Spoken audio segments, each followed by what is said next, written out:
Welcome to the Rewrite Your Life Story podcast, hosted by your favourite duo, Stephen and Charlene. They're here to help you transform your mindset and create a positive outlook on life. Are you tired of feeling stuck and unfulfilled? Are you ready to take control of your thoughts and emotions and rewrite your story? Well, you're in the right place. They will be sharing inspiring stories, practical tips, and expert advice to help you on your journey to a better you. You'll learn how to let go of negative self-talk, embrace your strengths, and focus on the good things in life. Each episode will be joined by amazing guests who have rewritten their own life stories and are now living their best lives. From successful entrepreneurs to accomplished athletes, we'll bring you stories of resilience, courage, and triumph. So grab a cup of coffee, get cozy, and get ready to be inspired. Tune in every week for a new episode of the Rewrite Your Life Story podcast. Let's rewrite our stories together and make every day count. In this episode, we're interviewing Zoe Thompson, who is a self-development coach with over 10 years of coaching and mentoring experience. Join us as we delve into her story. Before we get started, we want to remind you that the information presented in this podcast is for educational and informational purposes only. The views and opinions expressed by the hosts and their guests are their own and do not represent the views of any organisation or entity. Additionally, any information presented should not be taken as legal, medical, or financial advice. Always consult with a licensed professional in the respective field for any advice or guidance. Now that we've got that out of the way, let's dive into today's topic and learn how to transform our lives through positive thinking and taking control of our stories. Thanks for joining us.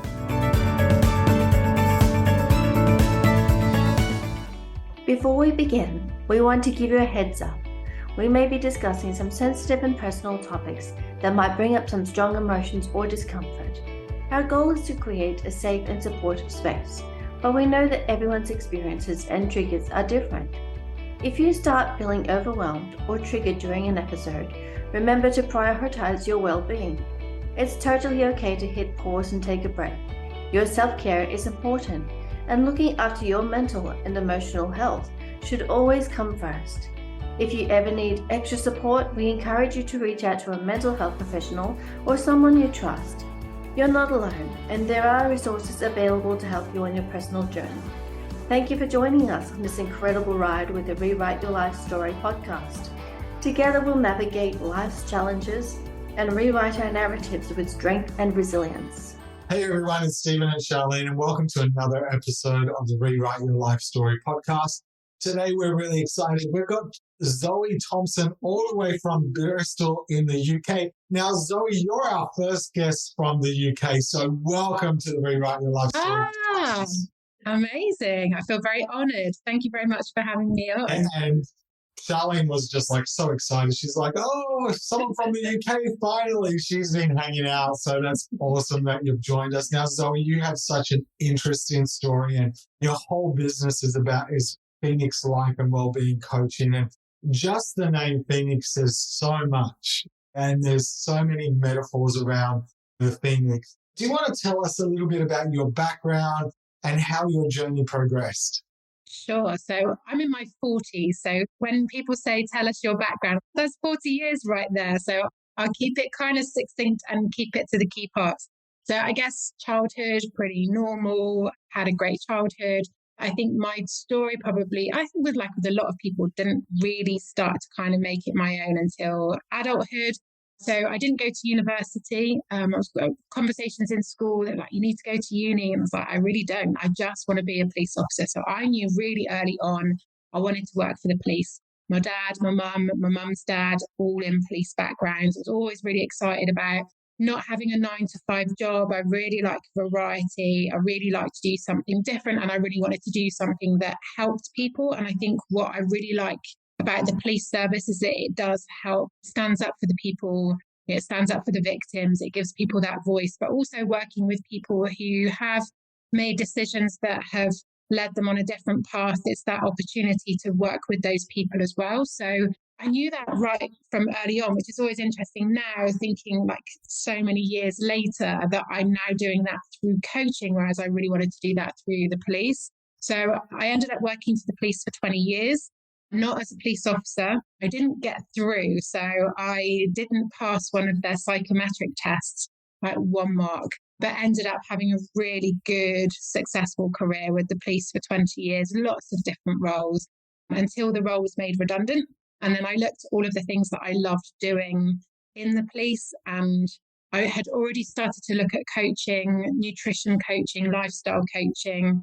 So when the news came about the redundancy, I thought, okay, I can either go and work for somebody else, or I can make a go of a business and see how that works. So that was 7 years ago. So that's my career path. I'm the mother of a now 21-year-old son who's a professional basketballer. He's out in Tunisia at the moment playing. So that's more the sort of personal side. And I guess the other things you'll probably ask me about as we go on. So that's it in a nutshell. That's 44 years summed up as succinctly as I can. I guess working in the police force, you would have seen a lot of things and you would have experienced a lot of things. Were there any things in your career that you would class as defining moments that shook you to your core or really challenged your values? Yeah, a lot.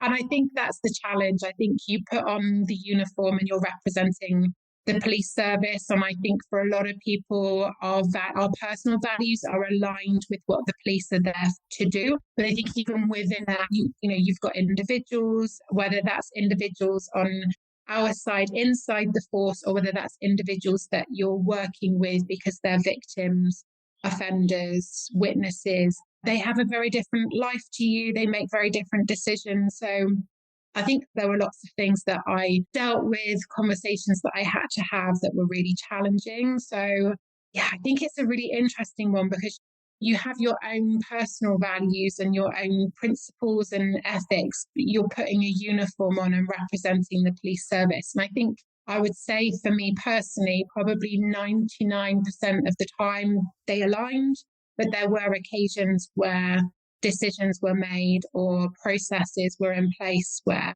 that just doesn't sit comfortably with me. And I was always one to speak up. I think it's always important to voice it, even if you can't influence the outcome. I think for your own peace of mind, it's important to speak up and say those things. So I'm sure people who worked with me probably would say I was quite vocal about certain things. But I think it's really important because silence, it doesn't always serve a purpose. So you speak in your story and in your bio that something happened in 2005 that caused you to rise from the ashes and hence the name of your business.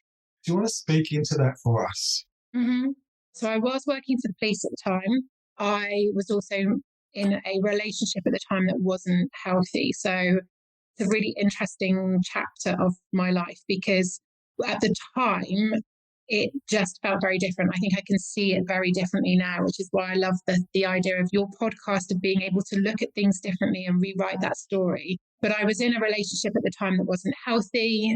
And yet every morning I was putting on a uniform going into work. And I was dealing with people that were in the same situation as me, sitting down with them, telling them that there was support out there, telling them that they could make a different decision and they could have a different life if they wanted to. And yet I was going back home and putting myself back into that same situation. And it is survival mode. I recognize that now, and that complete denial, I think, for how bad that situation had got. Sort of living two different lives, really. And then 2005, the London bombings happened. So 7th of July, bombings in London, and we lost a childhood friend. She's my sister's best friend, but was also very good friends in our circle. Two families were very close together. So Jenny was a huge part of our world growing up. And unfortunately, she was one of the tubes and was killed immediately, thankfully, but she was killed in the bombings. And I just went to her funeral. Funerals are a very interesting environment to be in. And I think especially if you're not in a great place, I think it can be quite a wake-up call. I think whenever you have a life-changing situation or you face adversity, I think you do question, who am I? What am I doing? Where am I going with all of this? And I just remember sitting at Jenny's funeral and I had hidden what was going on for me from everybody. Nobody knew. Nobody had any idea at all. And I just remember sitting at the funeral and these conversations were going on where people were saying, oh, I bet Jenny's looking down and she'll be so proud that people are here. And I suddenly felt very exposed. I had that moment where I thought, God, if she is up there looking down, she can see what is happening. She can see the home that I'm living in, that environment that I'm in. And I thought, I just felt like this overwhelming sense of almost guilt of I still had my life. I still had my life to live. Hers had been just ripped away from her at such a young age. And I just remember sitting there thinking, okay, I really need to do something about this. And then they brought her, they carried her coffin down. And I just remember looking around the church and thinking, this next one could be me. If I don't make a decision, if I don't do something, there's a real chance that the next funeral will be mine. And I just remember looking around the church and thinking, it'll be the same people here. My family, her family, friends, all in that circle. It's really bad, isn't it, when you sit in a funeral and it becomes about you? But I think a lot of people are very retrospective in those situations. And I just left the church that day and I went home and I said, okay, I'm not doing this anymore. I'm going. It took 12 months to find a way where I could safely leave and I could be able to move on from that situation. But that was the defining moment for me. And I just remember sitting there and thinking, her life has been taken away. I still have mine. I have got some power. I have got some control to be able to make a different decision and do something differently to make that change. Otherwise, it was almost like that, like a flash forward of what could potentially happen if I didn't do anything. And that was enough for me to go, okay, something needs to change and I'm going to have to make a decision that definitely wasn't one that I was ready for, but I knew it was one that had to be made. It's almost as though she changed your life. Yeah. And 7th of July, every year, I sit and I ask myself that question, am I living the life that I want to live? Am I doing it proud? Yeah. So you've been in survival mode for such a long time before then, and then you've had this bit of a catalyst, this opportunity to reflect. So how did you go then from surviving to being able to thrive? I'm not going to lie, it took a long time. I think I speak to people about, certainly in the work that I do now, and I talk to people about that first step is often the hardest. And even though it can be the smallest step, it can feel like the biggest step. And so for me, just getting out of that environment and just being able to make that decision was really hard. And for anybody who's been in a situation like that, you'll know that it gets a lot worse before it gets better. So leaving a situation like that doesn't mean that that's the end of it. And I think that's why a lot of people stay, because when you stay, you know what you're dealing with. You're able to manage that. So it got worse before it got better, but eventually things started to settle down and I didn't need as much energy to survive in the same way. So I found that I had this energy and I started to be able to look forward that little bit more rather than just in that day to day, right? Okay, what do I need to get done today? What do I need to do today to get through the day? I was able to have that energy to be able to look forward that little bit more. And I wasn't in a great place, physically very overweight. I wasn't looking after myself mentally and emotionally. It was also all over the place. But the physical element felt like the easiest one to do because it's very tangible, isn't it? It's very measurable. Eat less, move a little bit more. Okay, okay, let's tackle that one first. And so, my son was really young then, and obviously now being a single parent, so he would ride his bike and I would run alongside him because that was exercise that we could do together. And then as he got a little bit older, I was able to join the gym and be able to do a little bit more there. So lost a lot of weight, started to exercise a little bit more, and then met a personal trainer in the gym who's questioned how many cardio classes I was doing because, it's so addictive, isn't it, exercise? When you're in it, you're really in it. And he said, how many classes are you doing? Oh, quite a few. And he said, you need to cut that cardio. You need to get upstairs, get in the weight section and start playing around with some weights. And then that just put me on a completely different path of sort of more strength and conditioning training. And I think that's where the mental and emotional journey started, because I found that challenging myself in the gym and having somebody who was pushing my physical strength, but was also pushing me to challenge myself a lot more. I found that pushing myself in the gym was then transferring outside of the gym and pushing myself a little bit more. So I call them my yes years now. It was never a conscious decision, but I started saying yes to things and really pushing myself out of my comfort zone. And then the whole world just kind of opened up in ways that I had never expected, but in really, really good ways. Wow, that's just amazing. Obviously, this guy, key people in our lives cause us to rewrite our stories and change our projections. But when you're coming out of that situation, we always, part of the story is we believe that a lot of healing comes in community. And sometimes when we're hurt, we isolate ourselves, but that only makes it worse. What was that like for you? Did your healing come as part of the community or having those people, those support networks around you?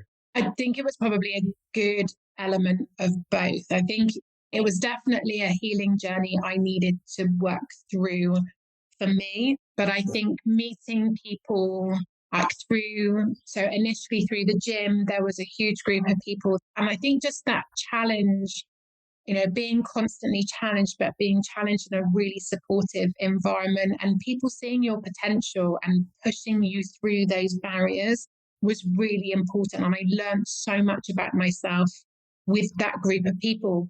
Then led to Strong Woman, which was another really supportive community of people where you just push yourself to what you don't even think is possible. So I was really lucky that we were talking last night in one of the workshops I was running about manifestation and visualization. And we were talking about how the universe has a funny way sometimes of putting people where you need them to be, when you need them to be there. And I think that some of the people that I met in that period of time just were there the perfect moment. They were exactly the people that I needed, exactly when I needed them. So I think they were definitely part of the healing process in almost like calling me forward. I was kind of pushing myself forward, but I think when you've got people in front of you that are like, you can get to here, you just need to keep pushing through what's uncomfortable. You just need to keep fighting that. I think when you've got people in front of you and alongside you, that makes all the difference in keeping that momentum going and keeping moving forward. Awesome. As you rewrote your story and your life, what were the biggest aha moments or lessons that you learned along the way? There were so many. I think one of the defining moments for me was, I'll try and keep this story as short as possible.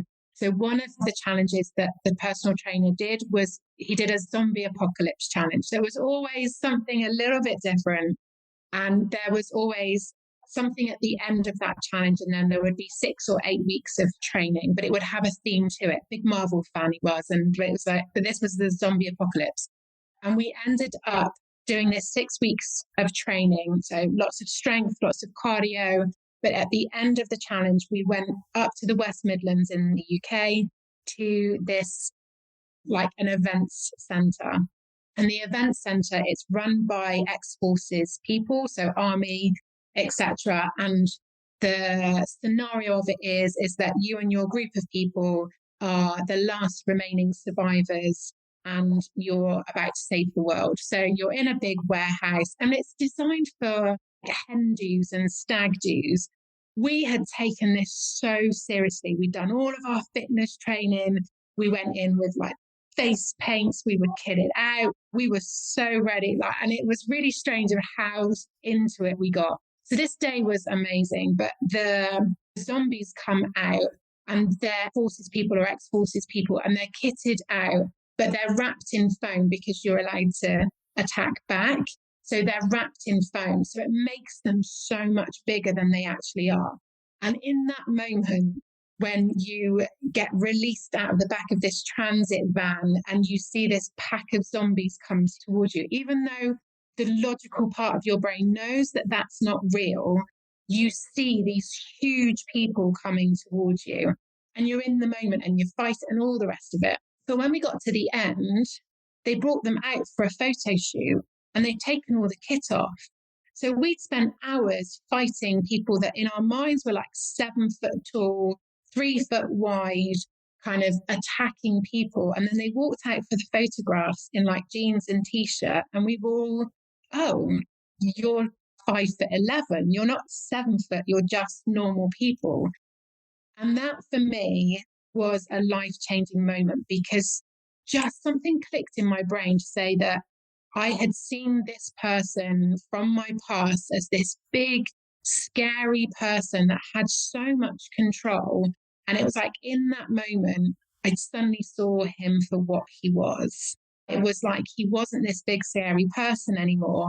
And it's like, okay, you've just saved the world from zombies. You can be in the same room as this person. You can end this chapter now and start to see this differently, because they're not in control. They don't have the power. They're not 7 foot tall and in that position anymore. You've got the power. You've got the control. And now you can leave that behind. So it was such a strange story to tell. But I think for me, it was, especially in coaching, you see when that shift happens in the way people think about things. But that for me was probably the biggest shift of, come on, like this is in your mind's eye, he's been this scary person for so long, and he's not that to you anymore. So you can close that chapter down and now focus on you and what you want. And it was such a pivotal moment. I'm sorry, it's such a long story, but it was the moment. Yeah, and it sounds so freeing.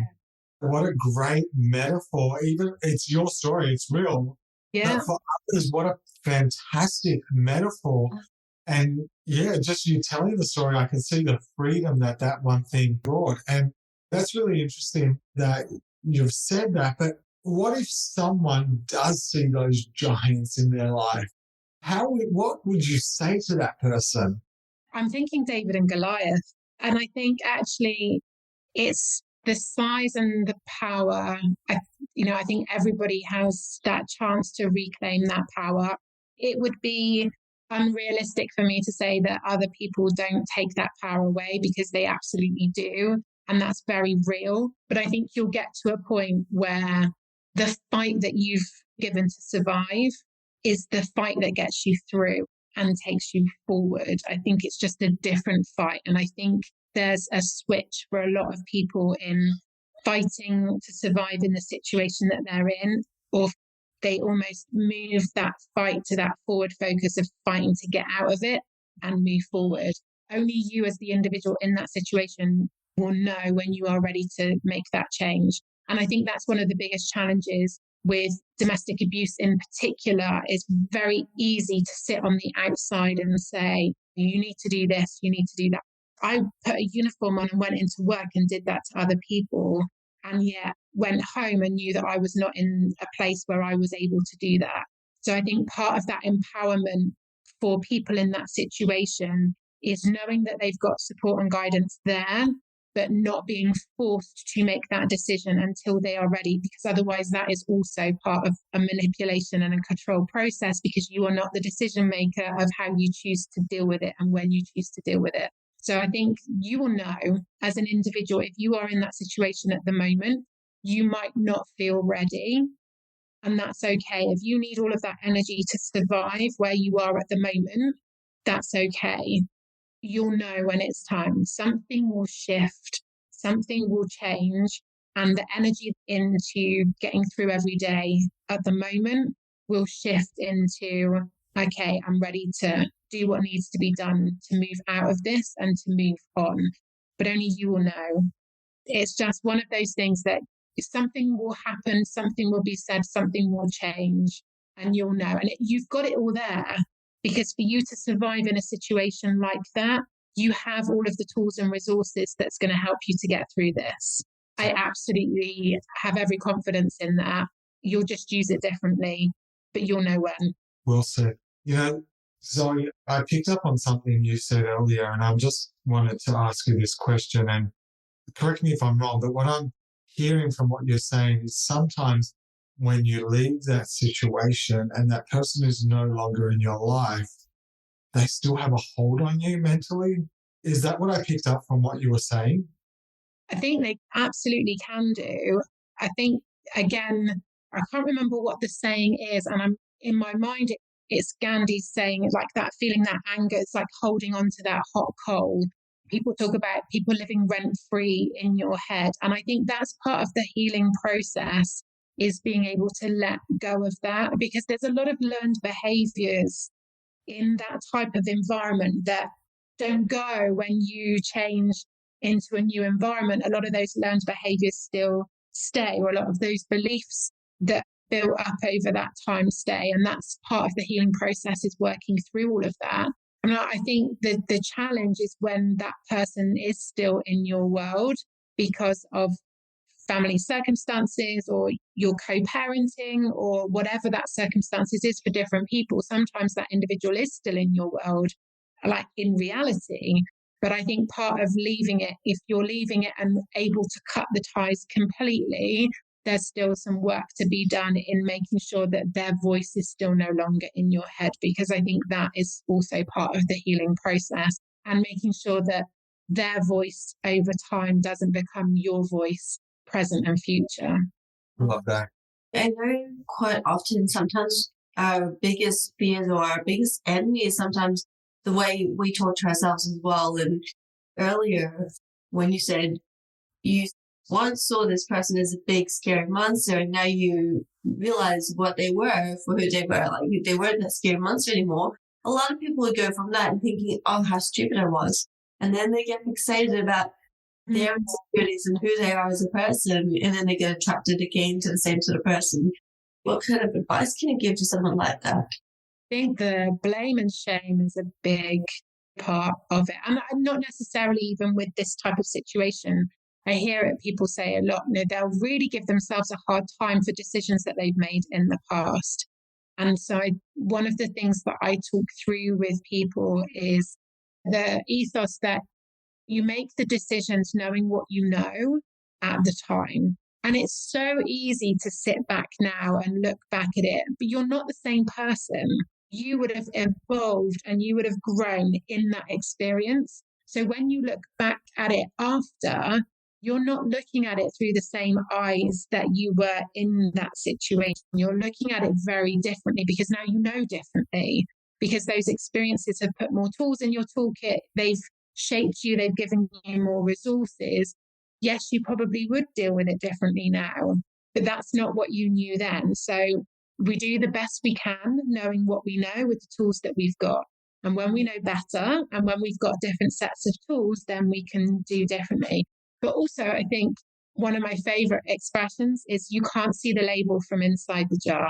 And when you're in those situations, you can't see the label because you are inside the jar.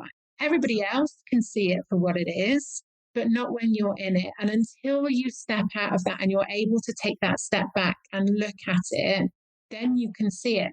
But you can give yourself a hard time for the decisions that you've made, but you're looking at it from a completely different perspective and with a completely different rationale, and without all of the emotions that you were experiencing at the time.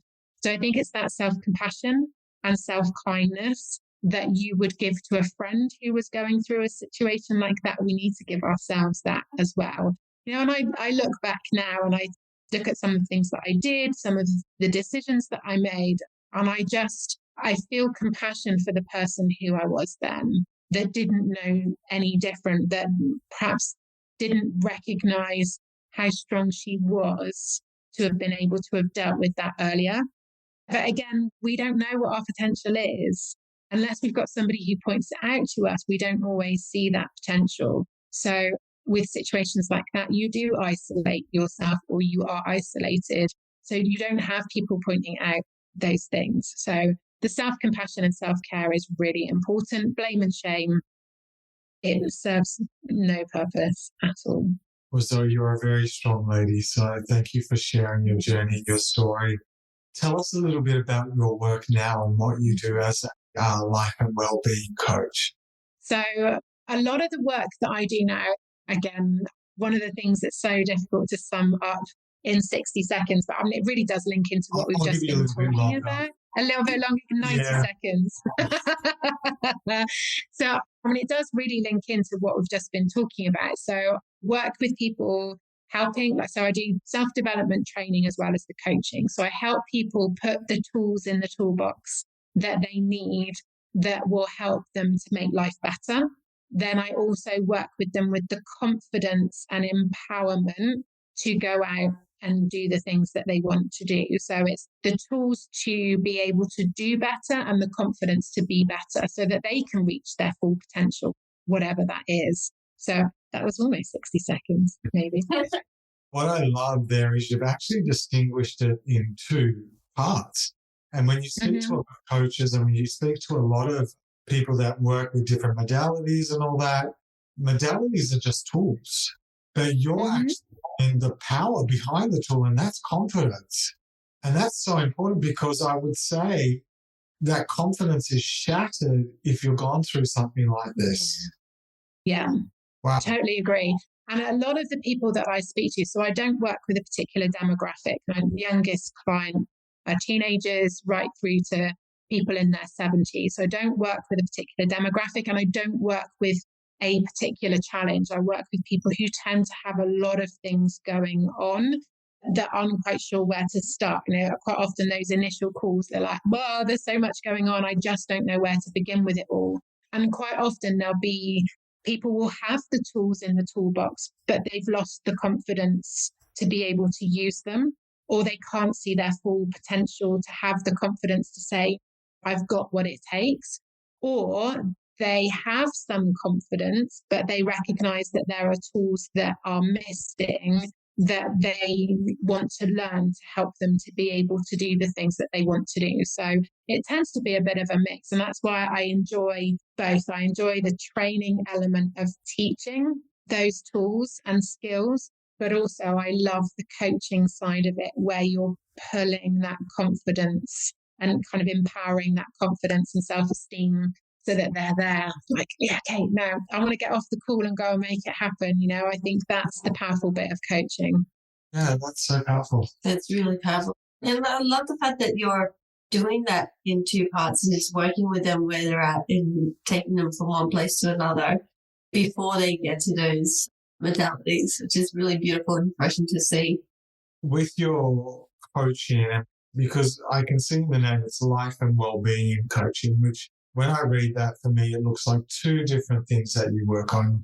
So do you want to, am I right in saying that? Do you work on health and wellness as well as confidence? Like, what does that encompass when you say life and wellbeing? For me, it's the well-being is the golden thread that runs through it. And I think it can be very easy to try and separate the two. But the well-being element is asking that question, are you looking after yourself? Are you making yourself the priority? Are you doing the things that you need to do to put yourself in the best position to achieve these things that you want to achieve? I think they do go hand in hand. If you want to be successful, you need a good night's sleep, you need to be healthy, and you need to be looking after yourself. These are the day-to-day habits and lifestyle that support you being the best version of yourself to go and achieve the things that you want to achieve. So for me, it's the lifestyle, it's the well-being, it's the self-development. They all come in, they're all interlinked because they're all part of that. If you want to go and be successful, you need the energy. So looking after yourself is a big part of that. But I think also when you experience adversity or you've gone through something that is life-changing, it has an impact on your well-being. And quite often confidence and self-esteem will come through mental health, emotional health, and that can often impact physical health as well. So sometimes people find it easier, like I did, focus on the physical health and then work on it from there. And other people like to work all in together of that day-to-day, changing what life looks like on a day-to-day basis. Talk to people about, and you mentioned it, but, you know, being where they are now, learning to love where they are now, even though they know that they want to be somewhere else. And that's a big part of it for me. And we talk about rewriting your story of where do you want to get to, but it's learning to love where they are now is a big part of that, because some people's journeys are really long.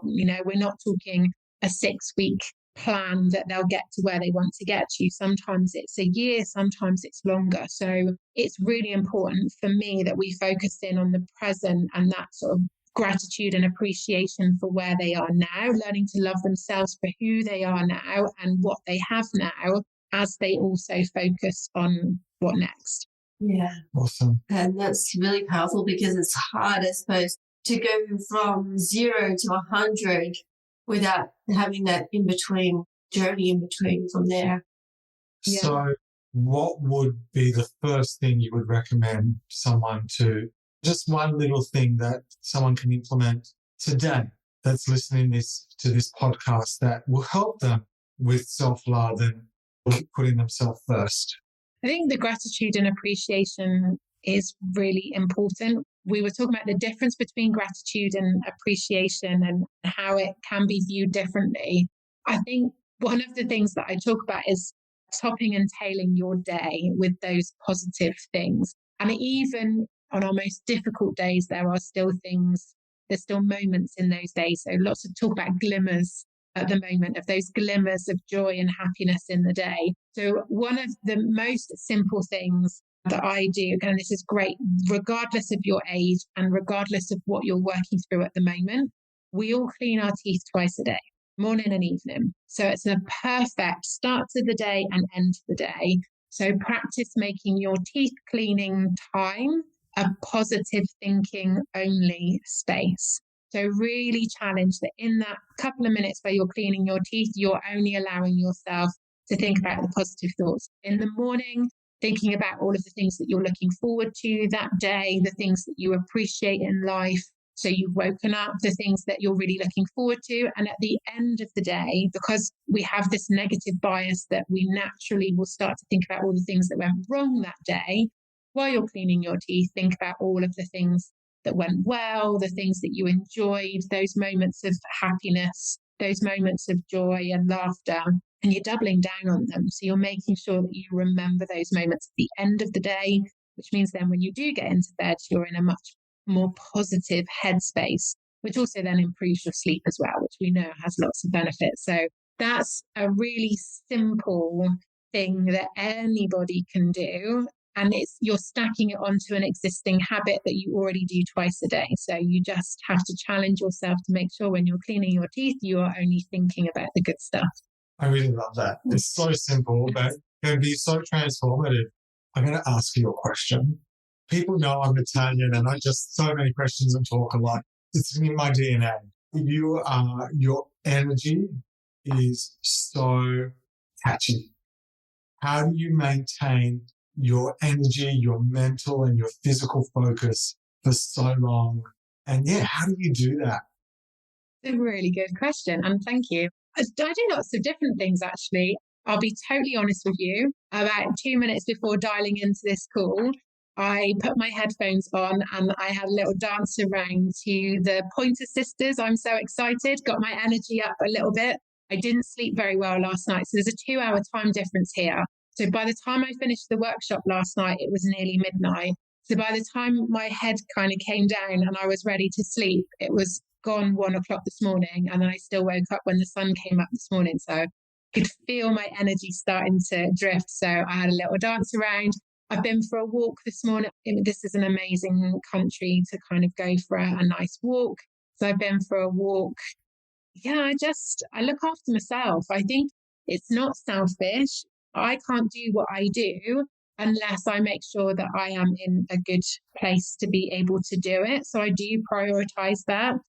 And I think it's really important to have that downtime and look after yourself so that you do have that energy to give to others. So, I'm an introvert, so I have lots of energy to give to people, but I need to be on my own to recharge. Music is a big part of that. Moving, so exercise, walking is a big part of that too. But confess to having a little kitchen disco about 2 minutes before this call. And you know what? You're putting yourself in that state and that's perfect. Yeah. So that is so perfect. And sometimes we just need to put ourselves in a state where we form and To forget get more. Yeah. with me, if you forget about, okay, I'm not really so well right now. What is my posture? Like, how am I sitting right now? Like, a lot of us are slouching and then we feel so drowsy and then we wonder why. But then just simply just changing that state, just changing our posture can sometimes already elevate that level of energy. And I love what you said, Zoe. Looking after myself is not selfish. And, I can just hear some listeners saying, yeah, but you don't have children running around you and you don't have little. But I did. I was a single parent for a long time. I was a single parent working full time and working shift work. So I had to look after myself because I couldn't afford for my battery to run low to the point where I couldn't, in the more challenging times, my son was the only reason why I got out of bed, because I could have quite happily have called in sick and not gone into work. I have been in that place. And then when it was just me and him, I couldn't afford to get ill or not be able to look after him. So I had to make sure that I did start looking after myself, but also I need to set an example for him too. At some point in the future, he will be a partner to somebody else, I would hope. And I know I want him to be able to see that it's okay to have things that are really important to you, but look after yourself and look after other people in the process. So, I talk to clients a lot about I'm okay, you're okay. People pleasing is kindness without boundaries. If you've got boundaries in place, I'm okay and you're okay. And that's the balance. So it's only selfish if I'm okay to the point where you're not okay. But if I'm okay and you're okay, we're in balance. Yeah, that's beautiful. That is so, so powerful. People pleasing is kindness without boundaries. Yeah. And boundaries is about self-care and looking after yourself. And one thing I'm just loving right now, Zoe, is that the fact that you haven't allowed your having a child to be an excuse, but you've allowed him to be your reason for looking after yourself, your reason to get out there and do something. I think it's important for children to see that, as a parent, you aren't just a parent, you're a whole person with your own dreams and goals and ambitions. And now he's older, we have lots of conversations, how is his viewpoint on how he was brought up and things like that. But he says himself that him watching me be disciplined around my training and looking after myself taught him to be disciplined around his training. And now he's a professional athlete. So I wonder how that might have been different if that had played out differently. But I think it's taught him that it is okay for him to have his goals and ambitions, that he can still be in a partnership, in a healthy relationship, and honor and respect what's important to him and honor and respect what's important to his partner as well. I think it's important to be able to do both because that's part of who you are as a person. Awesome. Thank you so much. Zoe, we always end the episode with 2 questions, and they're the same questions for everyone. So what advice would you give to someone right now who wanted to rewrite their life story? So I think it really, just trying to link in the Phoenix and your theme of rewriting the story, is you can choose when to end certain chapters and write the next one. And whilst things will happen to you and you're not always in control of what happens, there will always be elements that you can control and influence. And if you focus in on those, that's where you can start to decide where the next chapter goes. Awesome. Thank you. And if you could go back and rewrite your life story, what would it look like? I don't know that I would. I genuinely don't know that I would. Yes, there were times where it was really uncomfortable. Yes, there were times that I think if I had different tools in the toolbox, I might have dealt with things differently. But I love where I am now too much to risk going back and changing something in there that would potentially change where I am today. So I don't think I'd touch it. Yeah. Awesome. Zoe, thank you so much for being with us tonight. And if you want to know more about Zoe and the work she does, all her social media links or her websites are in the show notes. And as you heard, Zoe has a great approach. she works with the tools, but not only does she work with tools, she also helps you build the confidence in order to do that. So, Zoe, once again, thank you. And I know you're on holidays in Cyprus, but you still joined us. So thank you so much. Thank you so much for having me. I hope I've represented the UK well as your first guest, but it's been a real pleasure to speak to you. It's been awesome. Thank you. Now that we've interviewed our guest, join Charlene and I as we recap today's episode. What a great episode. Oh my gosh, she was just amazing, wasn't she? Yeah, I have 2 full pages of little little quotes and stuff that I just got from Zoe. Like the first one is that over time, she said, I can see things differently now. And that was really evident through her whole story, that her perception now is different to when she was actually living through that perception. Absolutely. And just that self-compassion that she had for herself, just realizing and understanding that, again, before she was looking at it from a different perspective. And she couldn't see the labels from inside the jar. Yeah, you can't see the label from inside the jar. Isn't that brilliant? And it's so true. Sometimes we're so caught up in a situation. I'm going to hashtag use that. We're so caught up in a situation that outsiders can see because they're looking from outside the jar, but we can't see because we're inside the jar. And I thought that was so rich. And unfortunately, sometimes we don't always get that opportunity to get that outside perspective, because a lot of times we tend to isolate ourselves. People going through certain situations like that will isolate themselves out of fear or shame or denial, and they don't want to acknowledge what's going on. Which was our story. We isolated ourselves for a while, And she's so true, because that isolation was healing, but more healing came in community for us. There was another one that she said when she was talking about when you leave a situation, she said, don't let their voice doesn't become your voice past, present, and future. And that shift, where she talked about that moment, that defining moment when you know that their voice no longer has hold and you take back that control. Absolutely. That was good. Giving yourself permission to love yourself, giving yourself permission to take care of yourself, but also people-pleasing is kindness without boundaries.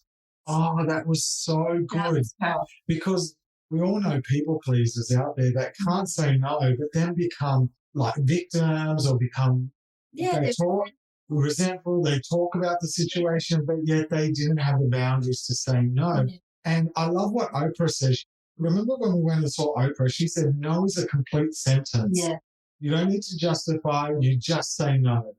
And that's from Oprah. So if Oprah says no, and she says that no is a complete sentence, everyone can say no when it comes to boundaries. Thank you for listening to our podcast today. We hope you found it informative and inspiring. If you enjoyed this episode, please like and share it with your friends and family. Also, make sure to visit our website at www.rewriteyourlifestory.com.au to learn more about our mission, products and services. And remember, you have the power to rewrite your own life story. So go out there, face your challenges head on and create the life you've always wanted. We'll see you in the next episode.